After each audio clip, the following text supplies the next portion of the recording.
Lord, I thank you for the book of Genesis. I thank you for the things that you're showing, the humanity that you show us in this book. And Lord, as we complete this book this week, let us just see your heart, your promises, your desires for your people in this. Lord, as it launches us into Exodus, into the next phase of the story, Lord, we just thank you for the continuity of your word. We thank you for taking us from beginning to end.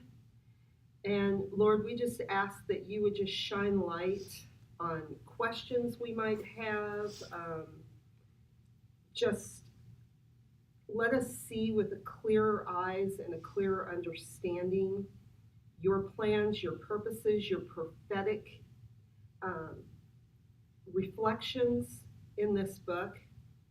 And Lord, also let us see examples of what it's like to maintain and come together as a family, even in the midst of all the mess and the mistakes and the conflicts, your heart for family to remain together. Let us see that also within this story. And I pray it in Yeshua's name. Amen. So we're starting out, or we're finishing up Genesis, which, like I just mentioned, it makes me kind of sad.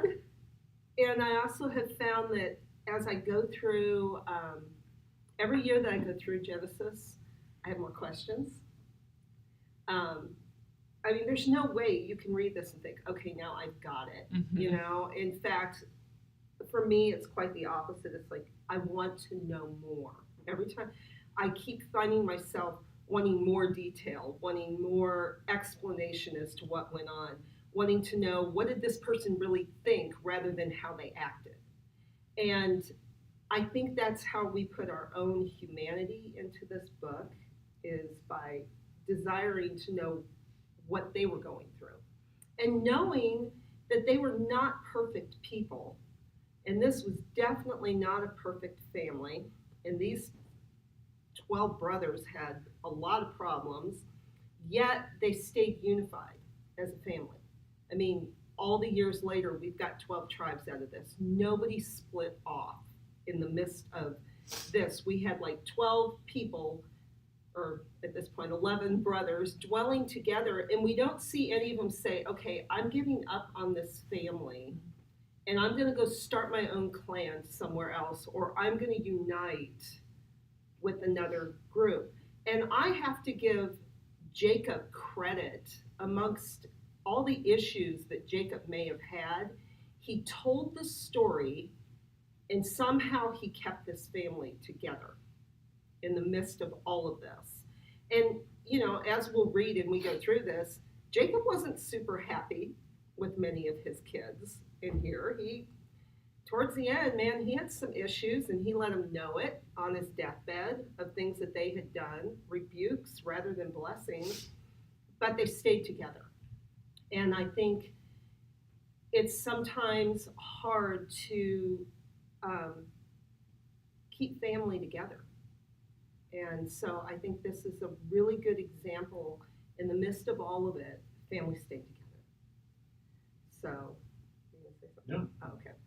So anyways, our Torah portion starts in Genesis 47, verse 28.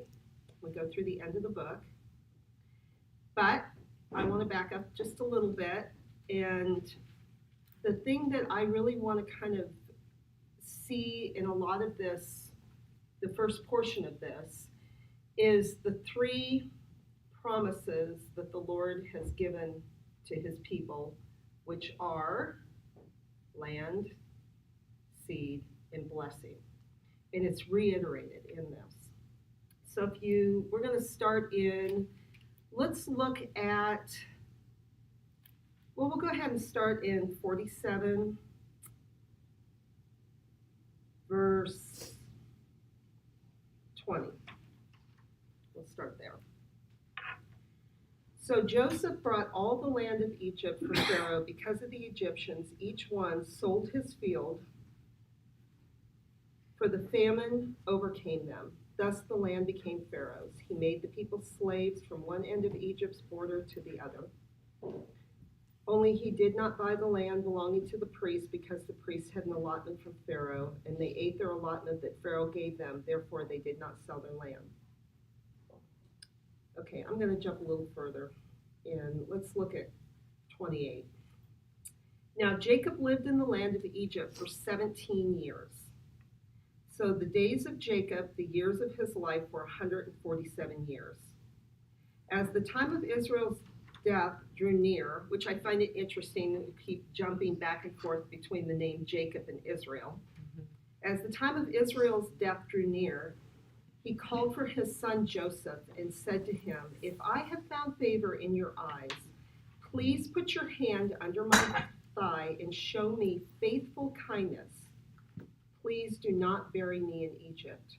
When I lie down with my fathers, you must carry me out of Egypt and bury me in their burial place."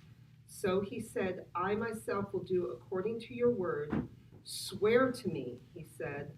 So he swore to him. Then Israel bowed down in worship on the head of his staff. So right now we see this story that Jacob calls Joseph to him. And he has Joseph place his hand under his thigh. Where have we seen that before? Johannes did an amazing teaching. We went over this, putting the hand under the thigh, the oath. And when we first saw it, we saw that exchange with Abraham, making his servant promise him to go get Isaac a wife, and to make sure Isaac didn't leave the land. So if we look at Genesis, because I kind of want to look at this, because there's a parallel here that I was kind of thinking a lot about.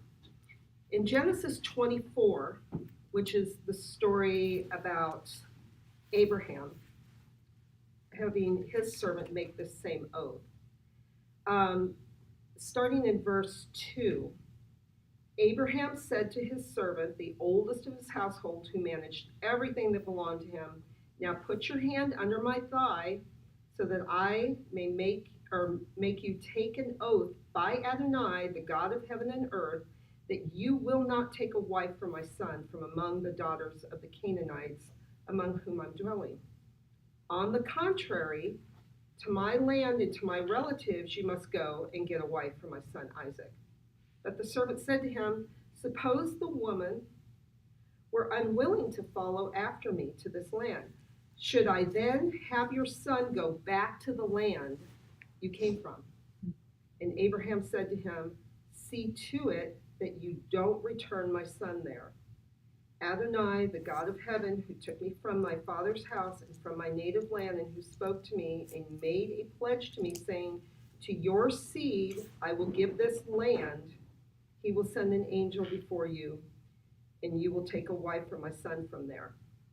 So first we're looking at that promise that Abraham's standing on, that God gave him about this seed and the land, in that portion of it. And he's that oath taking, again, the placing the hand under the thigh, which was a practice then. Yes. Was that practice exclusive to Israel? Do we have any idea? Not to my knowledge. So that was common then. That was a common practice. Mm-hmm. It was a very intimate, personal practice. From what I understand, yes. Yes. And when we talked about this the first time, we talked about the fact that that intimacy had to do with the promise of making sure that seed went forward. Mm-hmm. Find a wife for Isaac, make sure the seed goes forward. But when we're looking at this in this same practice that we jump forward to Genesis 47 with Jacob and Joseph, this really isn't about seed here. This is more about, once again, the land. So this seed and this land principle is huge. And I find it interesting in the first one, if we kind of do a comparison of this practice, we see here that this first promise is so that Isaac won't leave the land. But the second promise or practice, Jacob is leaving the land. But this is so that he gets back into the land. So I guess my question here is, if not leaving the land was so important, then why did Jacob go down to Egypt? And why did he stay there? Any thoughts on that? You mean other than the way of living? Well, they were in a famine. Yes. Mm-hmm. Exactly. But even during the famine times, Isaac was forbidden from leaving the land. Because there's an account of a story that there was a famine, and Isaac did try to leave the land, and the Lord told him no, he couldn't leave the land. So Isaac wasn't allowed to do that, yet Jacob did. Well, Jacob had to survive, did he not? And he was going to see his son. Well, and for the survival of the Yeah. seed, that was God's plan. Yeah. For the survival of Mm-hmm. seed. And the other thing, like when I was sitting there thinking about it, one of the reasons though that it was okay that Jacob did it is we see a little bit further in this, or a little bit earlier in the story in Genesis 45, God promised him that he'd go with him. Mm-hmm. He encounters him because he's like, I'm going to go see he's going to go see his son, and he's making his way there. But in Genesis 45:25, when he finds out that it says they came up from Egypt, came to the land of Canaan to Jacob their father, and they told him, Joseph is still alive, and he's the ruler of the whole land of Egypt. Now, first of all, this had to blow Jacob's mind, right? I mean, they didn't tell him, well, they didn't know it was him, but this whole time, his most beloved son from his most beloved wife, he's believed is dead. And now he finds this out. And I've read a little bit on the commentaries on this because it says his heart went numb and he did not believe them. Some scholars believe that Jacob actually had a little mini stroke when he found this out. Oh, yeah. Like that the based on the terminology of it, that it says his heart skipped, he actually he had a physical reaction to this. And so he goes down to see him. It said, and he says, then Israel said, enough, my son Joseph is still alive. I must go see him before I die. Okay? Now, when he's saying this, it's not like I'm going to go live there, but I got to go see my son, right? So Israel set out, I'm in chapter 46, verse 1. So Israel set out along with everything that belonged to him, and he came to Beersheba. Nassim, is that where you're from? Was that? Beersheba? Is that where you're from? Yeah. Okay. He offered sacrifices to God of his father Isaac. In visions of the night, God said to Israel, Jacob, Jacob. Again, we're this back and forth Israel, Jacob thing. He says to Israel, Jacob, Jacob. Hineni, he says, I am God, the God of your father. He said, do not be afraid to go down to Egypt, for I will turn you into a great nation there. So I'm assuming because his dad was never supposed to leave the land, there was probably a little bit of, when he tells him don't be afraid to go there, he was afraid to leave the promised land and go there.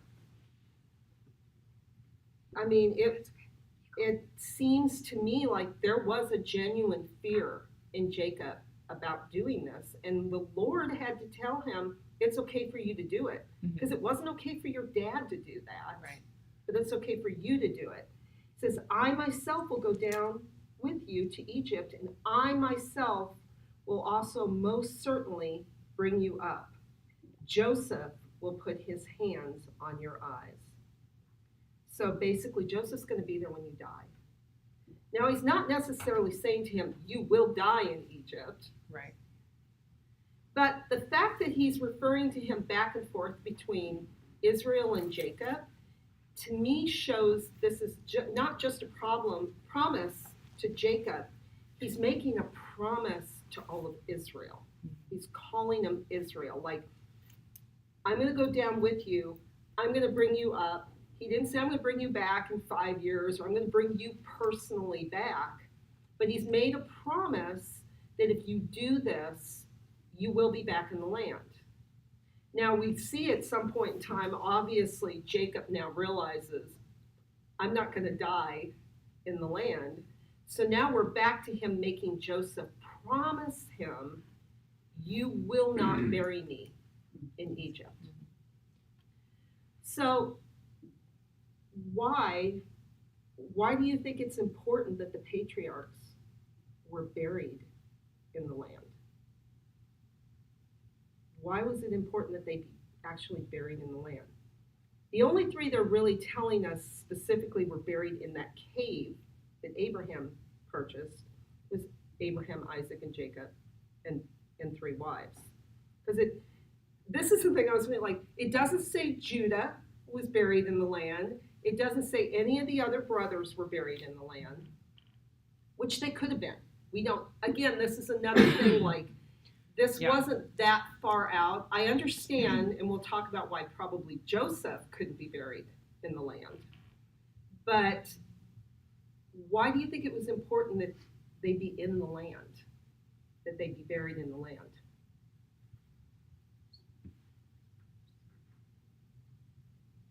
Any thoughts? I was kind of hoping you'd tell me.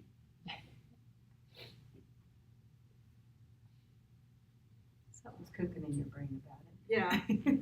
Well, we have, in my mind, Abraham, Isaac, and Jacob. These are the patriarchs.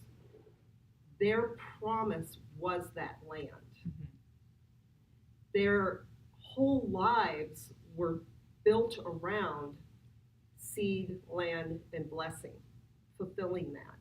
So to me, that importance to them, that even if I don't die in the land, I still have to be in the land, because that's what God promised me.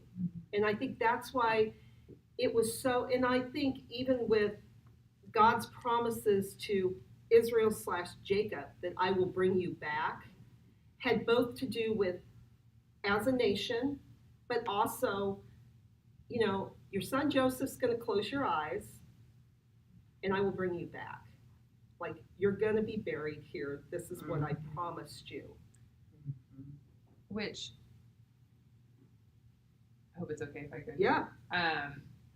Yeah, I think you're right. I think there's definitely this land seed blessing covenant that's made with all three of these patriarchs, and so they feel it's really important. Because again, going back to like the ancient understanding, like body and spirit were so connected that it's like, yeah, I think Jacob is kind of like, even if I don't die physically in the land, like that's where my body has to rest. And it's because of this connection to the covenant and a way of like, I think there's even maybe an element of obedience in it. Like the Lord promised this land, so even if I'm not there, like it's still like, you know, like there's some connection to that promise.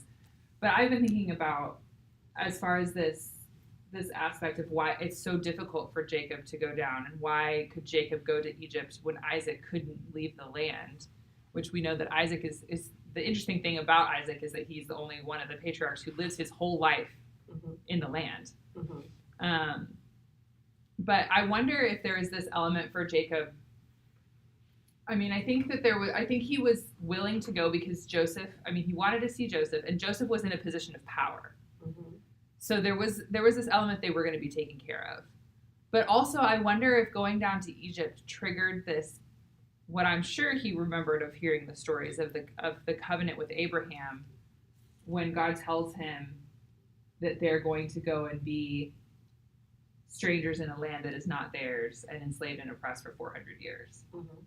So I have to imagine that there's this element in Jacob that's like, if I go down, like I'm setting that in motion. And then even the way that, even what the Lord says to him when he's saying it's okay to go, Mm-hmm. he's like, I'm going to make you a great nation, but I'm still sure that Jacob is saying, oh, but this is going to lead to this period of oppression, Mm-hmm.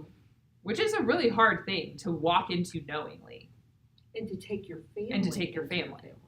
Yeah. But at the same time, like that, we know that it has to happen that way. Like that's where Israel does become a great nation. Mm-hmm.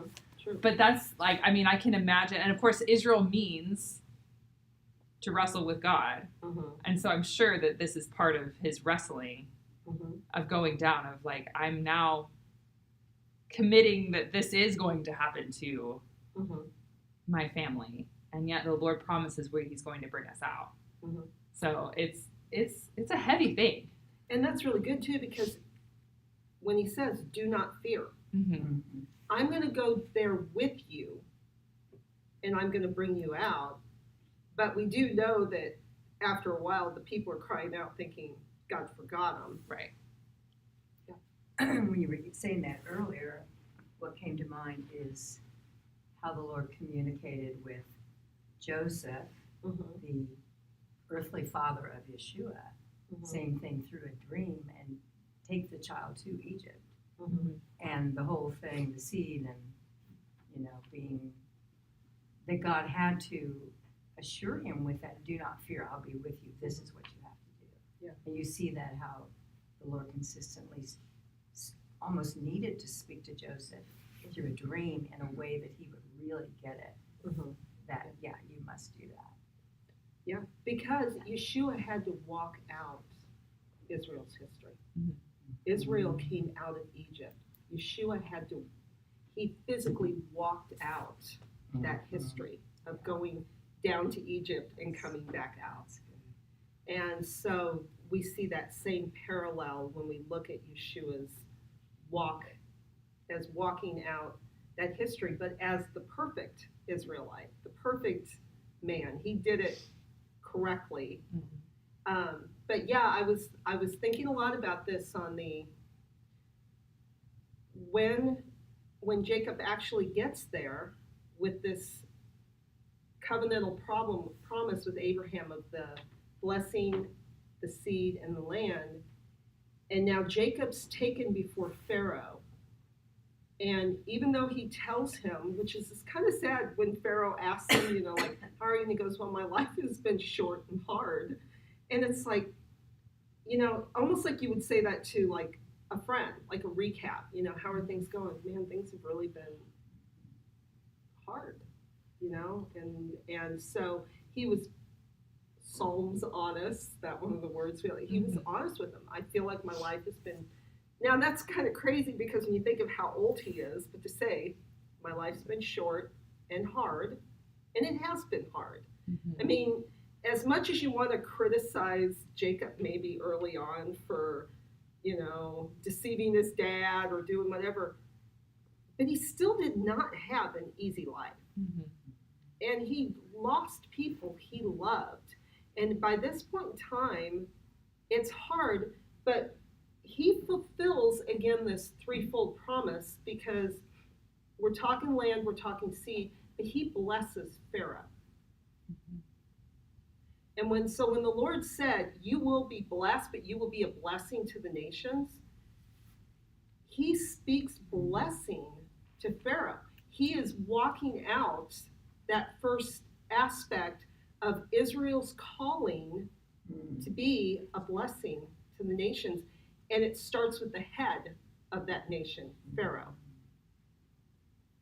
Maybe he couldn't physically bless, the prosperity thing, but the fact that he speaks a blessing over Pharaoh is starting that whole trajectory of what they are supposed to be doing as a nation, which is blessing other nations.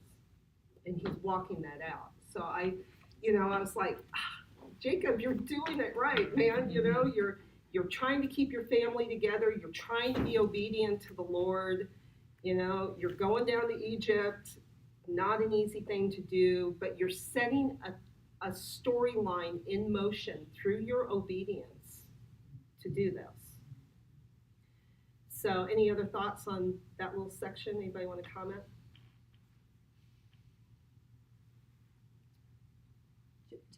Just as a oh, go ahead. What came to mind too is just as a practical application for us, it's like when the Lord really puts a promise in your heart or something that he, through the way only that he can do to each one of us, that this is part of your future, or this is going to happen. And it's like holding on to that no matter the difficulty and all of that, and like, no, I must get there. You know what I'm saying? Mm-hmm. Just like what you had brought out about Jacob and Joseph. The only other thing I really saw in that portion too is the kindness of the Lord to tell Jacob that Joseph will be with you when you die. Because he's been without him for a long time, thought he was dead. And I mean, to have a loved one beside you, someone you dearly love, you're not going to die alone. In fact, beyond that, you're going to have Joseph with you, and Joseph's going to actually close your eyes for you. I mean, that to me is like so tender of the Lord to set that all up so that this is how Jacob ends his days. Go down there, be obedient, and Joseph's going to close your eyes. I mean, that to me can give you hope. Like, if you're obedient to the Lord in the hard things, his kindness on like this well done, good and faithful servant type of blessing that he put on him that shows that blessing for being faithful. And so I just love that like little promise. It was like, it wasn't just enough you get to see your son. He's actually going to be there with you when you die. In fact, he'll close your eyes for you. That's really cool. So, okay, let's go ahead and we'll move on. Oh, the only other one thing I wanted to say about being buried in the promised land is, of course, they're buried in the cave that was purchased by Abraham. And so, again, that purchased of land that actually belongs to them. That they keep going back to that. It's like, to me, it's like resealing. This is ours. This is ours. Every time you take another person in there and you bury them in that, this is ours. And this is our little stamp in the promised land that the Lord gave us. So, yeah, the fact that we had Abraham and Sarah buried there, Isaac and Rebekah, and then, of course, Jacob and Leah. So that parcel of land, which, do we know exactly where that is in this day? I'm asking you because you... Yeah, I think I'm not sure if we know definitively. I mean, we know the area. I think there's a traditional site, but I don't know if it's like 100%. Okay. Sure. I was just kind of curious if it was one of those pilgrimage type places, because I know like there is a traditional site that is, but I'm not sure if it's like really archaeologically if we know with 100% certainty. Okay. Kind of like a lot of other things in Israel. Yeah, okay. it's hard to say because it's like, well, because also the burial process they were using is like, this is why you have these family caves, right? Mm-hmm. It's like you basically lay the body for a year-ish and let all the flesh decompose, and then you put the bones in these bone boxes. And the next person can be buried there. And so you end up with this cave full of all these boxes of bones. So it's hard to... It's an interesting thing. So they've found a lot of these caves with a lot of bones. Yeah. But depending on how they were marked and if we can, and you know, if the markings lasted and things like that, it's hard to identify. Cool.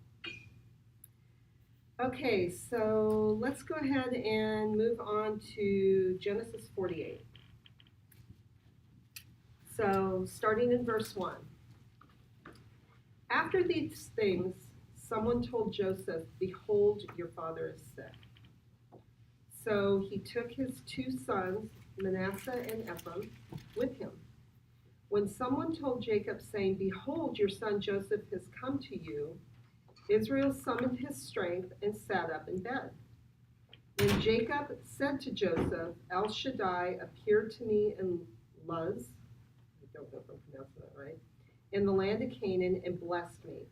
He said to me, I'm going to make you fruitful and multiply you and turn you into an assembly of people, and I will give this land to your seed after you as an everlasting possession." So stopping right there, we once again have Jacob recounting. And this is like so what I absolutely love about the Jewish people is they continually recount the story. And so here he is, once again, making sure Joseph knows this. This is what God told me. This is what he promised me. So he recounts God's promise of land and seed again to Joseph. So, regardless again of Jacob's failings, he's keeping God's promises alive to his family. He's recounting them. Don't forget this. And it's going to be really important that they don't forget this because they're going in to a rough period of slavery. And if they don't have those promises, that hope, something to cry out for, that this isn't where we're supposed to be or what's supposed to be happening, without that hope, you don't cry out that the Lord would fulfill his promises. And how many times has the Lord given us a promise, something even whether it's with our kids, with our life, with our calling, it's like, but God, you said, and this sure doesn't look like what you said. And so having that to hold on to, and this covenantal promise is huge. Joseph didn't spend the bulk of his life with his dad. I mean, by age 17, we know through how he walked out his life that obviously there was a level of favor, intelligence, some kind of knowledge on Joseph to be able to walk out what he walked out. But he didn't sit under the weekly traditions and teachings of his father. So sometimes I wonder, did Jacob recount this to Joseph one more time, making sure, hey, Joseph, I want to make sure you know this is our heritage. Any thoughts on that? Do you think Joseph knew? Really knew? Well, how often do you tell somebody you love them, knowing full well that they already know that? Yeah.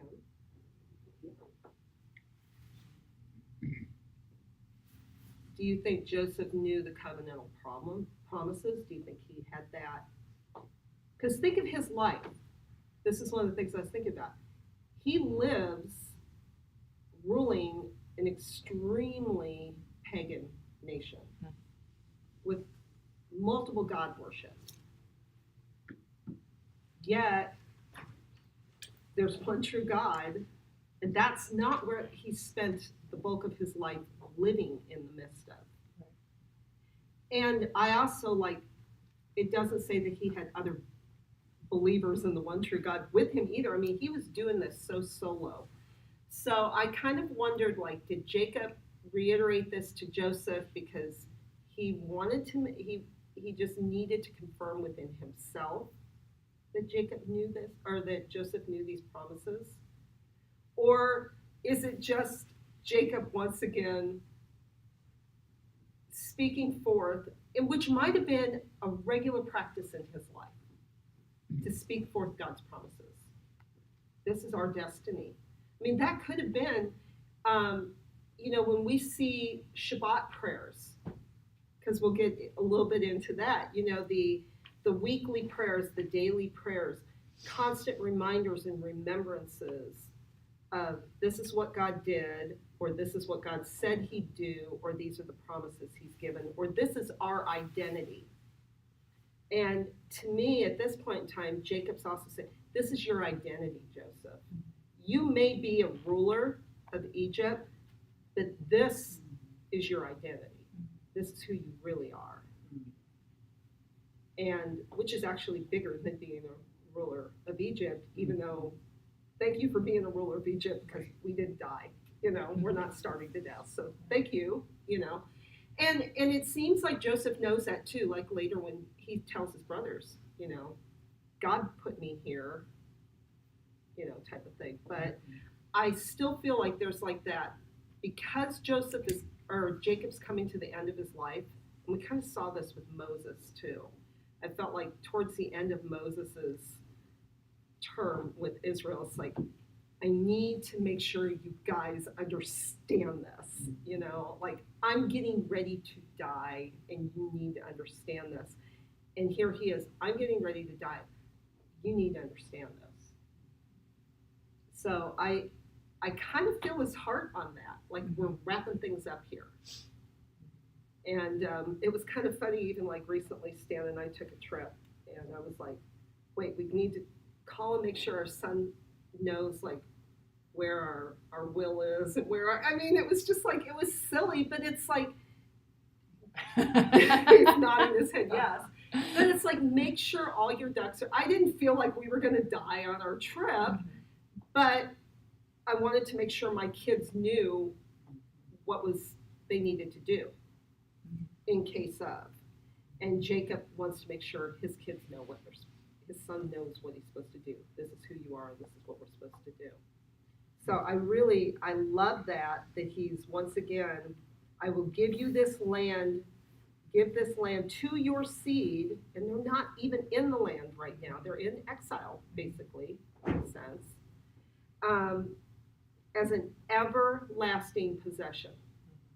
So, forever. Solidify it. And it says, so now your two sons who were born to you in the land of Egypt, which I find that interesting that he had to tell him where his sons were born, before I came to you in Egypt, they are mine.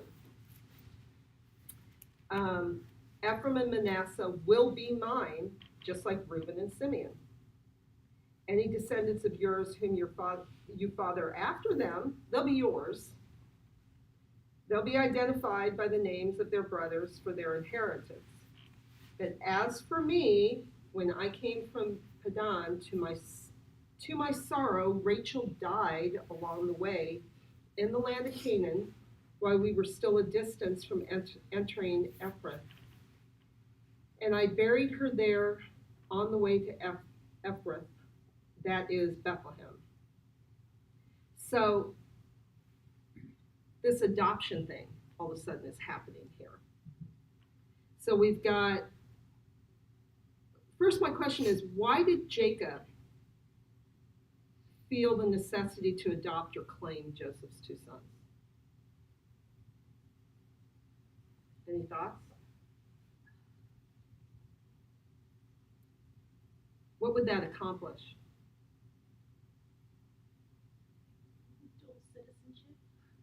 Yeah,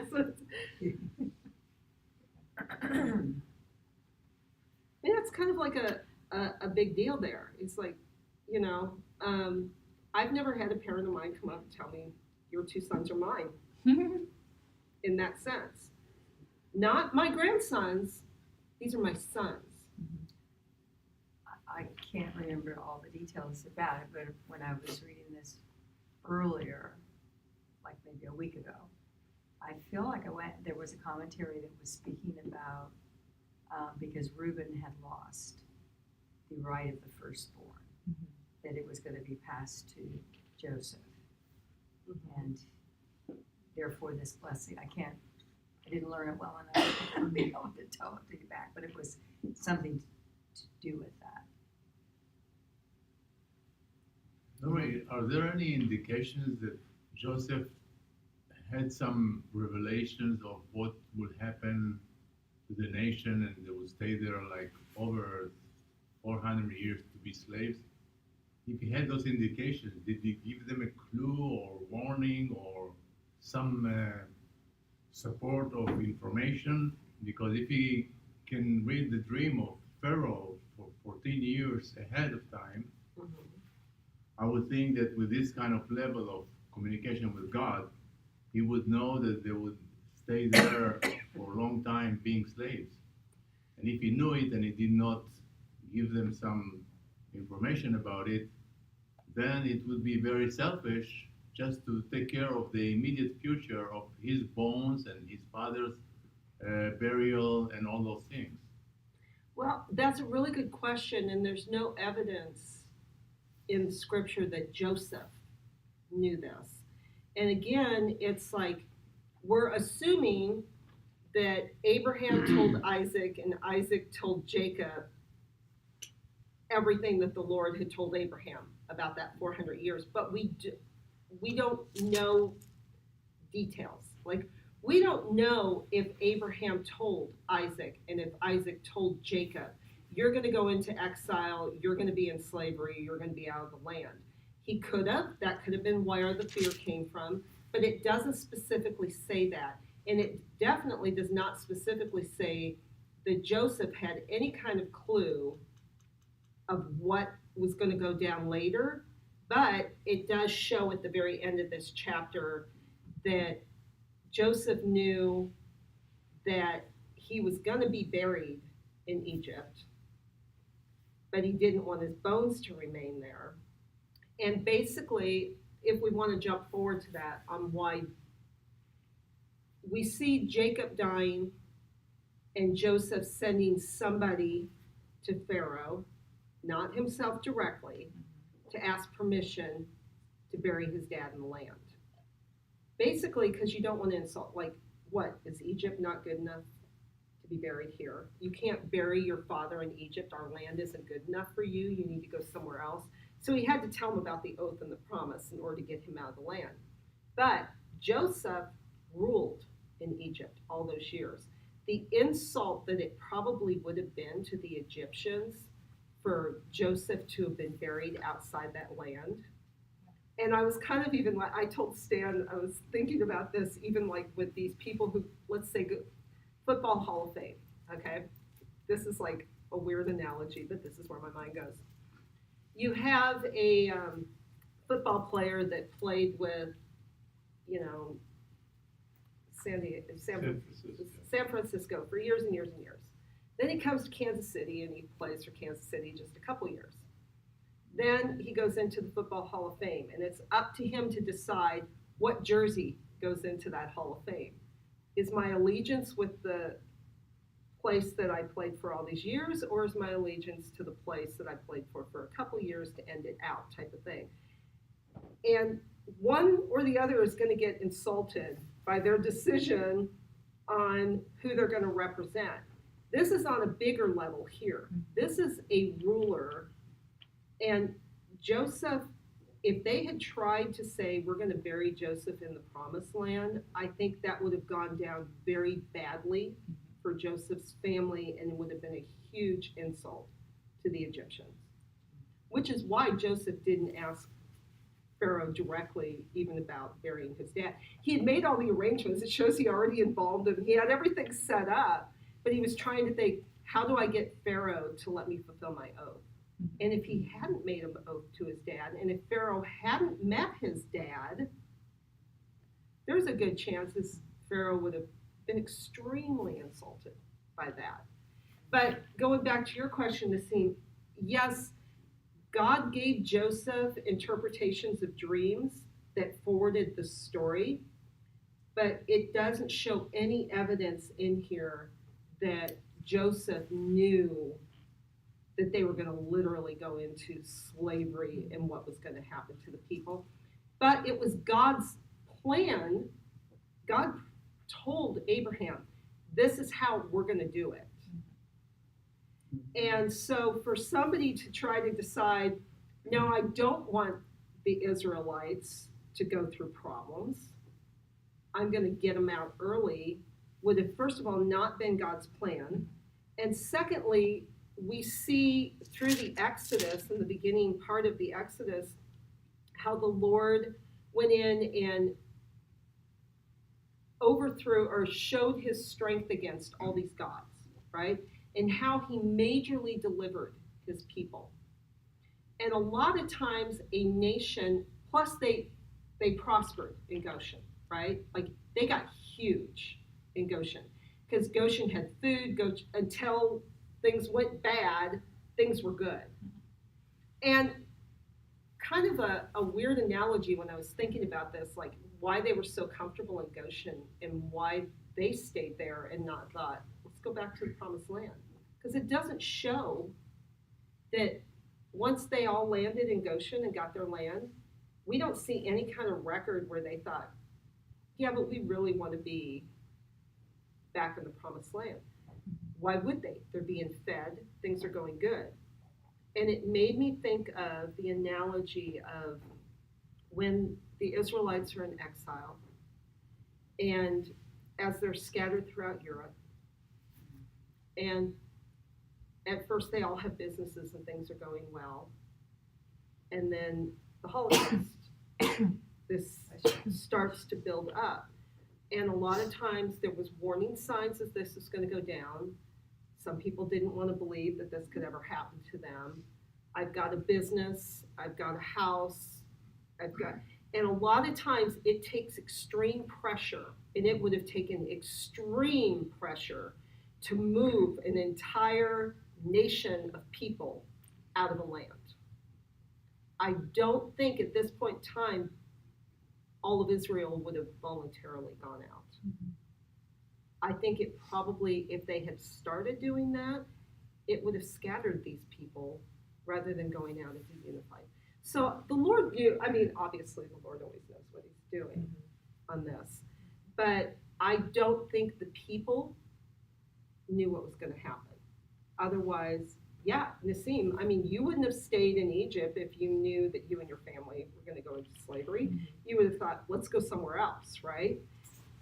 That's probably why this played out the way it did, because these people had to become a large nation and then go into the land. But if we can put it this way, some people who have a little bit faith or relationship with God, mm-hmm. they already have some standards in their life of integrity. Mm-hmm. Personally, I will not be a slave, mm-hmm. and also I will not be a slave owner. Mm-hmm. That's a principle that I think every human being should have in his life. Mm-hmm. Because if you own a slave, it's like you own property, mm-hmm. all right? Mm-hmm. So if this wasn't indicated or taught to the Israelites, and they have to be there over 400 years, and willingly, after the first generation, they wanted to be slaves. They wanted to stay there. They wanted to be somebody to tell them what to do by the power of the gun, and they have to do it. Yeah, they give them some compensation, but it's not by the choice of the integrity. So that's could bother people who live a life of standards and principles to do with relationship with God. God doesn't want to own me or you. Mm-hmm. He wants us to give us free choice and some dignity and integrity. Mm-hmm. Yeah, I get what you're saying. I just think a lot of this had to do with not only that the Lord said this was going to happen, but there was a story. Well, I don't even want to say storyline because that makes it sound.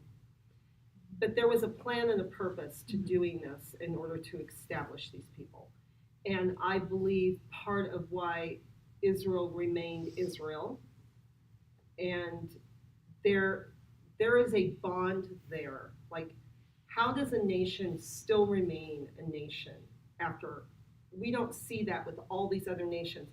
Israel, in the midst of everything they've gone through, they still remain a people group, right?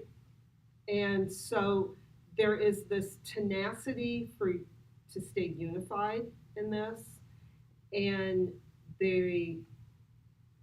their necessity to call out unto God for deliverance, which we'll see when we get, of course, get into Exodus. But at this point in time, where they're landing and where they're living at this point in the story, there's a famine everywhere. And they've been offered a choice place to live with food. They have been shown favor in this land that as shepherds and as who they are, this is mind-boggling at this point in time, the level of favor they were given because they were Joseph's family. Because otherwise, you know, if they go to this place and they're not even allowed to sit and eat at the same table with them, yet here you get to go live in Goshen, which is this great piece of property.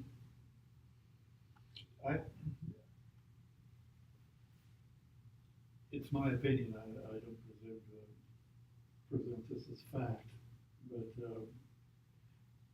as far as why didn't God tell them, hey, there's this little thing of 400 years of slavery, I think sometimes full disclosure is overrated. Yeah. And some things, prophetic words, when God says something's going to happen, it's going to happen. You know? But I want to backtrack back to this question of why did Jacob adopt Joseph's sons as his own? Okay?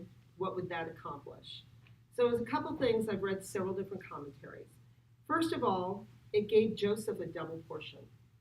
Here's the son that he thought was dead, and now Joseph's got a double portion in that inheritance because of his two sons. He also connects the death of Rachel to this. Like, it was like, it would seem disconnected, but Rachel only had two sons. In a sense, if these are my sons, these are Rachel's sons because Joseph was Rachel's son. So this beloved wife that died in childbirth that only got to have two children, now this could be accounted to her that she actually had four sons. It's like almost in a sense he's blessing his deceased wife by claiming these two kids. Plus, we also have now land for 12 tribes. You know, did Jacob have foreknowledge that, you know, the Levites would not get thrown? You know, we don't necessarily know all that, but it sets the story up really well that we have the 12 tribes going on. And instead of with the double portion for Joseph, Joseph gets to be two tribes. How cool is that, you know? So that was kind of like when I was reading on that, like this was a literal adoption that he did here. And when Joseph dies, his other sons get their portions based off of Joseph gives his sons an inheritance. But those two, Manasseh and Ephraim, they get to be part of the tribes. They get their own distinct identity. So then, legally speaking, if the extra sons get Joseph's property, does Ephraim and Manasseh get some of Joseph's half? No, they no, got. Because they're brothers now. They got Jacob's. They're just full-on brothers, so they get part of that. Okay, thank you for that. Just had to break it down there. All right. Well, I think part of this too, and this is just kind of something I've been thinking about as I've been reading. I don't know that it's. I don't know. These are just my thoughts, so take them or leave them. Of even just like kind of going back to what we were talking about earlier is like Joseph has spent most of his life away from his family in Egypt, and his sons have only known Egypt. And so I think a part of this too might be of even just the reaffirmation and confirmation that they are still part of this family and this nation, which Joseph does keep. I mean, Joseph keeps his identity as an Israelite throughout as much as he can. But we also see this tension playing out that he, on some level, he has to play both sides. Like he's ruling in Egypt. So he has to operate on some level, even though his allegiance is to God, which is very important. But which plays into what we were talking about earlier too, of like he knows he's not going to be buried in the land. He's going to be buried as an Egyptian in Egypt.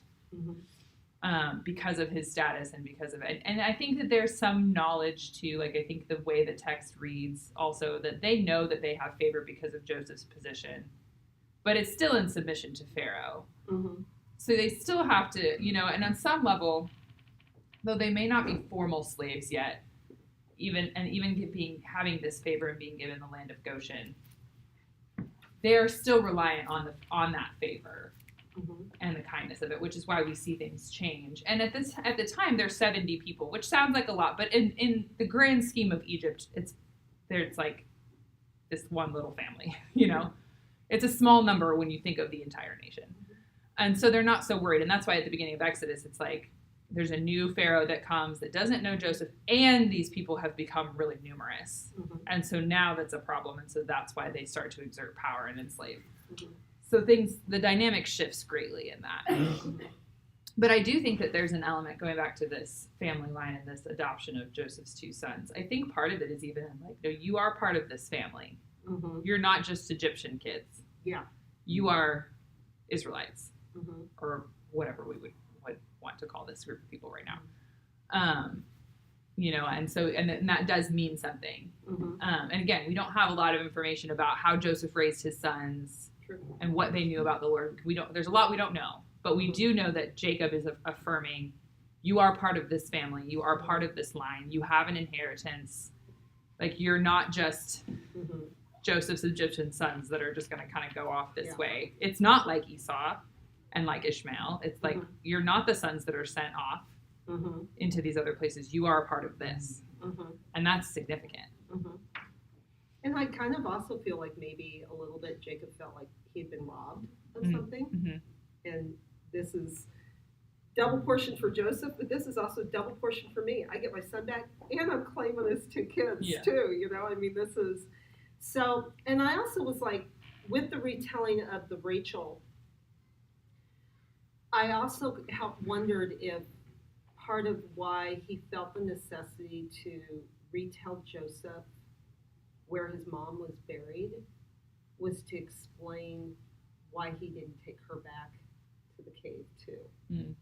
I mean, I buried your mom here, but she died in childbirth, and we were a long distance from this. And you have to remember, like, the Israelites didn't do embalming. This was an Egyptian practice, so she was too far away to bury her here. And I mean, that's why they embalmed Jacob. I mean, he wasn't close to the cave that he was supposed to be buried in. But to me, it felt like Jacob was again letting Joseph also know, your mom was important to me, but she died too far away from the cave, kind of thing, And just kind of, again, reaffirming the fact that their relationship, they were apart for so long, that I kind of felt like Jacob wanted to make sure that Joseph knew and understood his heart on things, including, I loved your mom, and this is where I had to bury her. So he kind of still brought that back into the story. Okay, so at this point in time, Joseph has his two sons there, and it says Israel saw Joseph's sons and said, "Who are these?" And Joseph said to his father, "These are my sons whom God has given me here." So we see a little further in here that it says, he says, "Well, please bring them to me so that I may bless them." Now Israel's eyes had grown heavy and of old age, and he could not see. So he asks his son, when he's getting ready to bless these boys, who are they?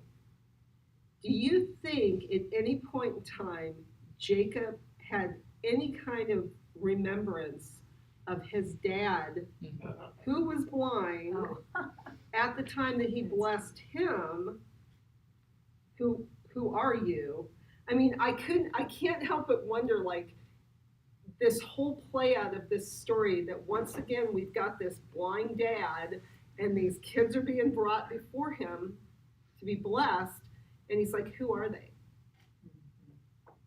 And I mean, we don't see any semblance where Joseph was going to pull a fast one, but we still see that Jacob is now put in the same position that his father was in, to have to trust the people that come before him because he can't see. I almost feel like he safeguarded himself because he didn't choose just one of Joseph's sons. He took them both. True. I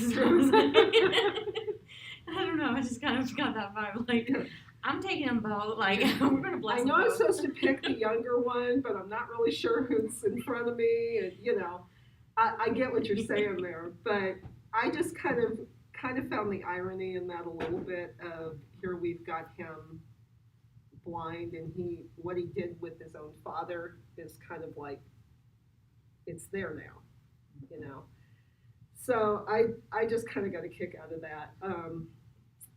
So now in chapter 40, we're still in 48, 13 and 14. Joseph took two of them, Ephraim with his right hand across from Israel's left, and Manasseh with his left hand across from Israel's right, and brought them close to him. But Israel stretches out his right hand and placed it upon Ephraim's head, although he was the younger, and his left hand upon Manasseh's head, crossing his hands, though Manasseh was his firstborn, and he blessed Joseph and said. So Joseph's doing protocol, Jacob's switching it up, but the cool part is he's blessing the sons, but it says actually he's blessing Joseph. Because he crossed his hands, but it doesn't say he then blessed, it says he blessed Joseph.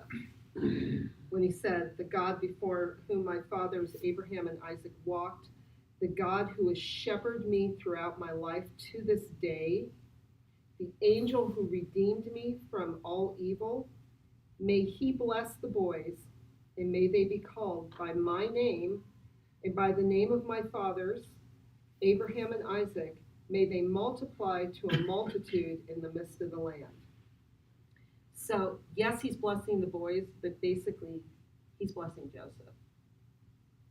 Joseph right there is getting his double portion, which is really, like, we sit there and think, well, these kids, no, this was still about Joseph in Jacob's mind. The boys, yeah, but he didn't even know them. Like, who are they? So it's not like he had a personal relationship, it sounds like, with the grandkids, but it was really important to double bless, to give Joseph that double portion. So then we see other examples in Scripture, because, of course, Joseph tries to correct this error. Wait, you've got your hands on the wrong one. But we see this precedent throughout Scripture all the time, examples of where the secondborn is being blessed or put over the brother. Ishmael and Isaac, Esau and Jacob, Zerah and Peretz. We see that principle where God will not be put in a box. Just because you were born first doesn't mean you have the right to this blessing. And the Lord keeps messing this up for these people over and over again, because it's not just like one random thing. I mean, it was generation after generation after generation. So then I guess they could have just decided to set up the principle that the secondborn is better than the firstborn if they wanted to, but that's the custom here, is the Lord will choose who he chooses. Huge principle. If we go back a couple of verses to verse 11, then Israel said to Joseph, to see your face I did not expect. And look, God has let me see your offspring as well. So he restored his vision. So he was able to see it. Yeah, he brought him up close, Yes. and he got to see him. I mean, again, that just shows the kindness of the Lord on this. And even when I didn't expect to see your face, I mean, I think, even though it's been, 17 years now since they've been reunited, Jacob is still overwhelmed by the fact that his son's alive. and which you would expect it to be. I mean, you don't hear too many stories like that, where somebody thought, every once in a while you'll see like a really cool story. Somebody thought that this person had died all these years ago, or they had lost this family member, and all of a sudden they find out, But that's not the norm. But this again was so significant. This story is so significant to this whole thing, and the fact that the Lord is being so gracious to Jacob through all of this is, to me, I love that wrap up of that the Lord does that. So let's see, let's go on. So now Jacob blesses the sons, and okay, so we're going to go into, before we go into Jacob speaking over his own sons, which I refuse to call that a blessing. Yeah. But the things he says over Joseph's two sons seems to me like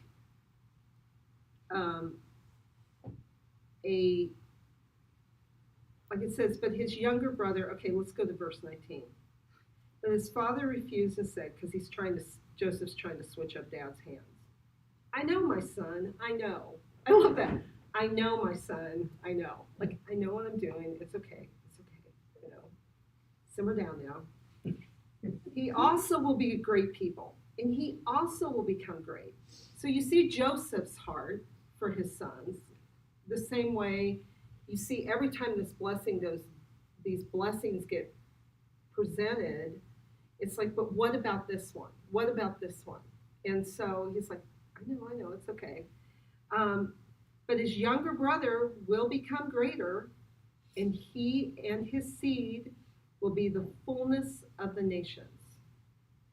And I have down there Romans 11:25 on that. But there's this fullness of the nations. And then he blessed them that day and said, in you shall Israel bless by saying, may God make you like Ephraim and like Manasseh, which is the Shabbat prayer on Friday nights over the children. Now, I was kind of talking to Stan about this because it makes a lot of sense here. In this day and age, since most people don't even know what tribes they come from, and looking at the history of all of this, I think just the obedience to say that over your kids, because as a Gentile woman, I'm still kind of struggling to see the relevance in this day and age of a blessing over like that, except for the fact that these were two that were mixed nation, and this is kind of how I look at it. Their mom's Egyptian. These kids were mixed nation that are getting full status into Israel. And so that blessing of the mixed nations coming together as a nation is where I kind of went on this, of that type of blessing over these two kids. We're bringing the nations together, and I'm blessing them together. And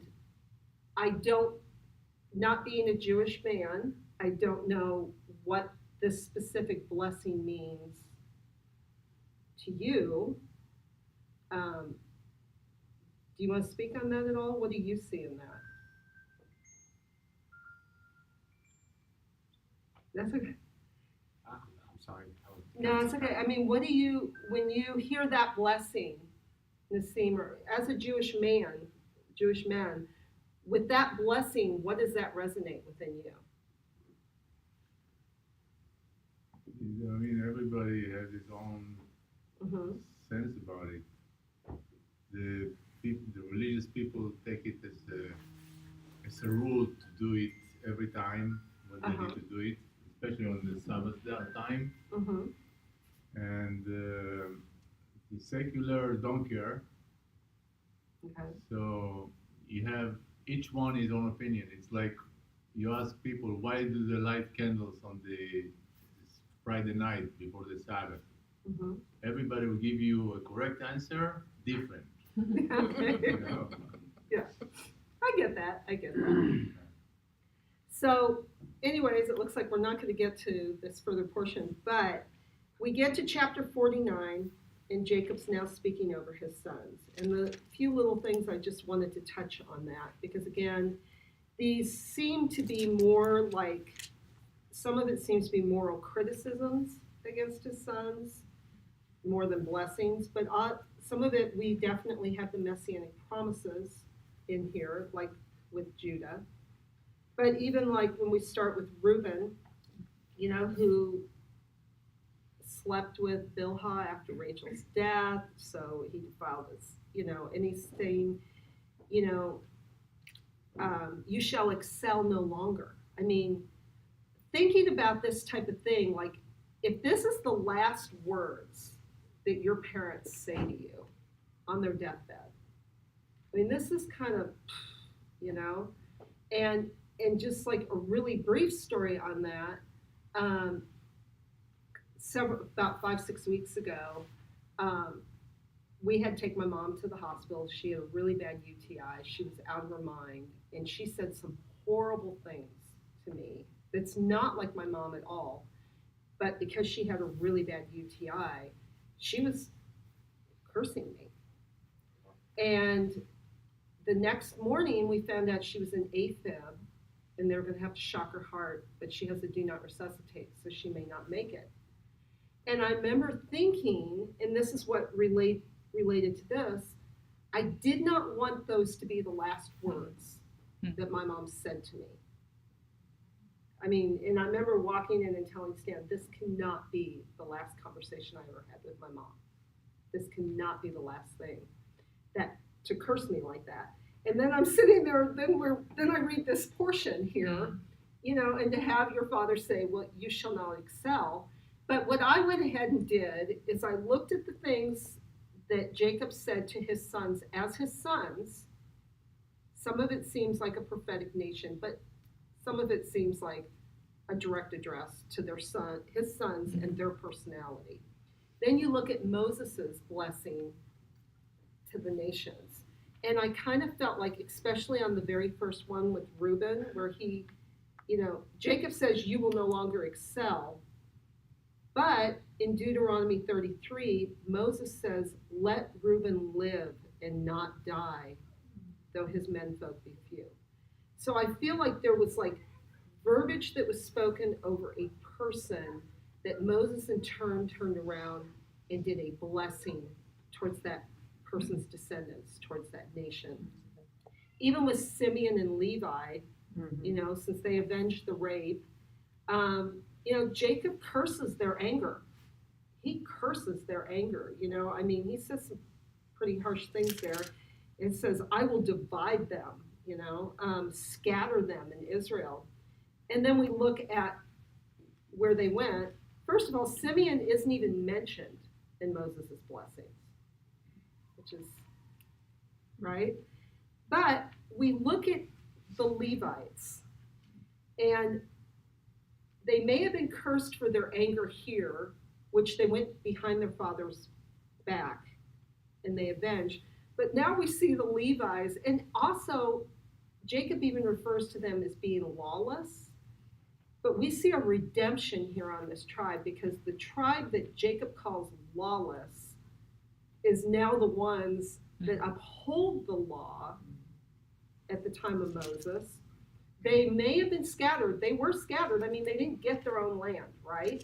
They're amongst all of the tribes. Yet, when the golden calf incident goes down and other incidents go down, who's the one that actually rises up and takes vengeance against the evil? So we see one tribe kind of like Simeon not even being mentioned, and we see the Levites rising up to the occasion, but now doing it instead of against the Father, doing it on behalf of the Lord. There's like, I just kind of saw this like really unique shift in that tribe's identity from what they were to what they became. So I really like that. And of course, if you go on, Judah, The scepter shall not depart from Judah. We see the messianic promises in that. So we see Jacob addressing his son's personalities and behavior, but we see also the ramification of how it carries out with the tribes going forward. In first verse of chapter 49, it doesn't say that I may bless you. It says that I may tell you what shall befall you in the days to come. Mm-hmm. But I think by verse 28, it says this is what their father said to him when he blessed them.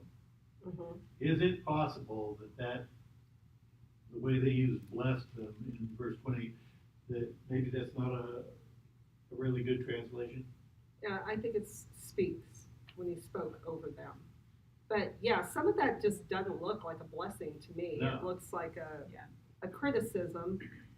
So, but it is the last words. So normally the last words a father would speak over their children, bring my kids in so that I may bless them, give them their inheritance before I die. And it just seemed to me like Jacob had some airing of grievances to go on here. And, you know, so these last words are pretty heavy things to end a life on. So anyways, well, we need to wrap up. Thank you guys, and I'll go ahead and close this in prayer. So Lord, I thank you for, again, the humanity that we see in your word. I thank you, Lord, for the glimmers of hope that you give, for the areas of redemption that happens, for the you show us that there can be reconciliation and unification.